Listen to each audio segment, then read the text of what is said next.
Então a situação política que a gente se encontra é hoje. E falta um ativo a se definir. Um grande ativo se definir na eleição deste ano. Chama Ezequiel Ferreira de Souza. Devido à velocidade da conjuntura, todo mundo, os times já estão praticamente em campo.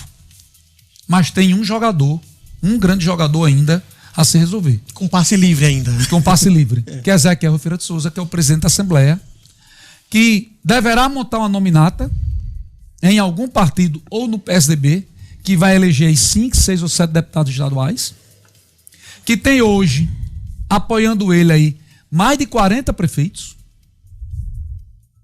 é campeão de voto nas últimas 2 eleições, só foi ultrapassado na última por Wendel Lagartixa, e mesmo assim porque pegou votos que tinha e colocou para outros deputados estaduais candidatura, visando a eleição da Assembleia. Então Ezequiel é o último grande ativo, Bruno Araújo, Suzy Noronha e Luiz Henrique, disponível para as eleições de 2026. O caminho de Ezequiel hoje, se fosse hoje, deverá ser hoje de composição com o grupo de Rogério Marinho e Paulo Freire. Mas Ezequiel tem ligação com Fátima. Não tem com Cadu, mas tem com Fátima. Deverá conversar com Fátima. E no campo do centro, eu acho, na minha avaliação, que Ezequiel não tem espaço, porque a velocidade de Valtinho, do fechamento do acordo com Alisson e do acordo de Alisson com Kleber Rodrigues, já minou o campo da Assembleia para a próxima legislatura. Então eu vejo hoje Ezequiel mais propenso e um caminho mais tranquilo para o seu futuro político no campo aí de Rogério Marinho e Paulinho Freire, apesar dele não ter uma relação próxima com o Álvaro, mas foi colega de Álvaro na Assembleia durante vários mandatos. Então Ezequiel agora passa a ser aí o mais cortejado ou grande cortejado para as eleições, que eu acredito que não vai se demorar também a se definir, devido à velocidade toda para a gente estar hoje com praticamente esses times aí postos em campo. É isso. Posso começar? Pode. Tem muita coisa pra gente comentar. O comentário de Bruno, ele acaba trazendo uma teia de relações que a gente vai levar um tempo aqui para destrinchar, mas eu vou tentar ser objetivo nesse primeiro momento. E aí a gente vai fazendo a rodada. E a gente vai fazendo a rodada de comentários.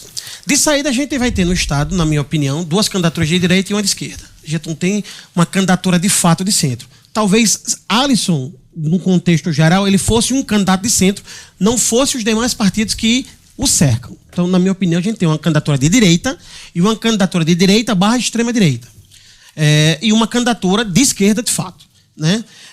Rogério, uma coisa que eu comentei, inclusive aqui nos bastidores, e ao longo de alguns meses atrás, é que Rogério não passava segurança sobre essa candidatura durante muito tempo. E a gente perguntava a ele, ele falava, mas ainda assim ele não conseguia demonstrar essa segurança de maneira clara. E talvez por isso as coisas demoraram até um pouco a acontecer. E aí, diante disso, por que eu acho que o Rogério não estava seguro e para confirmar essa candidatura? E aqui é uma leitura minha, tá? Um teto de crescimento que não é tão alto quanto poderia, ele larga muito bem nas pesquisas, com cerca de 30% dos votos, que é muita coisa, mas ele teria um teto baixo porque você tem no meio um Alisson com uma boa posição, muitas pessoas ainda sem a decisão do voto em si, mas Rogério ainda com uma rejeição que o acompanha desde muito tempo. Bruno, inclusive, relatou a questão da derrota de Rogério nas eleições de 2018 aqui no Rio Grande do Norte, quando sequer conseguiu se eleger para deputado federal e conseguindo depois uma vitória importante para o Senado, mas uma vitória que dentro de um contexto em que votos foram divididos de um lado, o que impossibilitou que um outro lado pudesse levar as eleições. Para a eleição desse ano ele não teria a mesma estrutura que ele teve, por exemplo, de suporte político-eleitoral do governo federal, quando ele teve e que havia sido ministro há muito pouco tempo.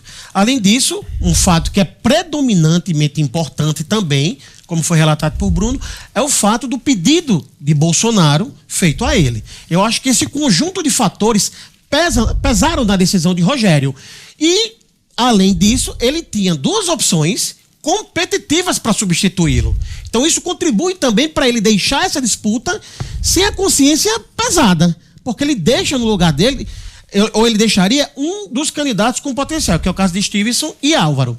Na minha opinião, Álvaro, ele é mais competitivo porque a primeira coisa que você faz quando vai preparar um candidato e organizar a linha inicial de trabalho em relação a esse candidato é: por que você quer ser candidato? Ou você quer ser mesmo candidato?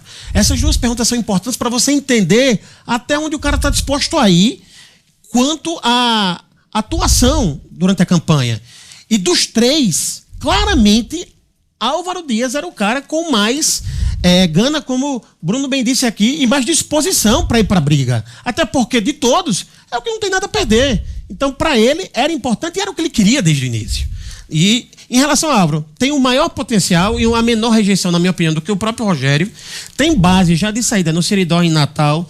Capacidade de agregar votos do bolsonarismo, porque já esteve associado ao bolsonarismo ao longo das últimas eleições, então isso facilita essa introdução do nome de Álvaro, que talvez Stevenson não tivesse essa mesma capacidade, apesar de que eu acho que Stevenson largaria um pouquinho melhor no início da disputa, e a questão da disposição de ser candidato. Mas ele tem duas questões que ele vai precisar administrar quando a campanha começar. A primeira delas é o processo por abuso de poder político, o qual está na Justiça Eleitoral, onde ele teria favorecido a candidata Joana Guerra, então candidato Paulinho Freire, que ele teria utilizado a máquina para favorecer e garantir a vitória desses indivíduos. E está na Justiça Eleitoral essa questão.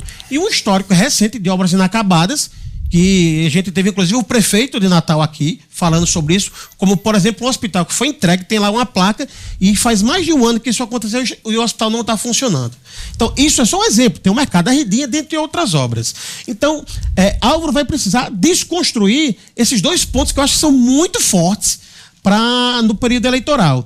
E aí a gente precisa de fato ver como Ezequiel vai se posicionar nesse cenário. Se ele ficar numa posição completamente antagônica a Fátima, ele vai ter uma posição absolutamente incoerente com aquilo que ele veio fazendo ao longo dos últimos 8 anos, porque foi apoiador dela durante esses últimos 8 anos. Então romper completamente seria como o que Walter fez. Walter inclusive fez pior, na minha opinião. Rompeu não só com Fátima, mas rompeu com o próprio Ezequiel, já que ele foi sem um diálogo direto com o Ezequiel, quando a gente viu ao longo de um ano, pelo menos aí, publicações onde ambos diziam, vamos estar juntos. Isso, pelo menos até aqui, não se confirma. E aí, para concluir, Cadu, essa terceira candidatura, indivíduo pouco conhecido, está num governo que tem uma má avaliação da opinião pública, tem um risco gravíssimo, que é de ser candidato com um governador tampão, que pode ser oposição.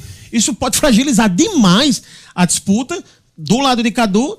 E dentro desse cenário todo, eu vou repetir aquilo que eu tenho dito nas últimas semanas. Diante de tudo isso, eu não tenho ainda a convicção de que Fátima vai deixar o cargo de governadora.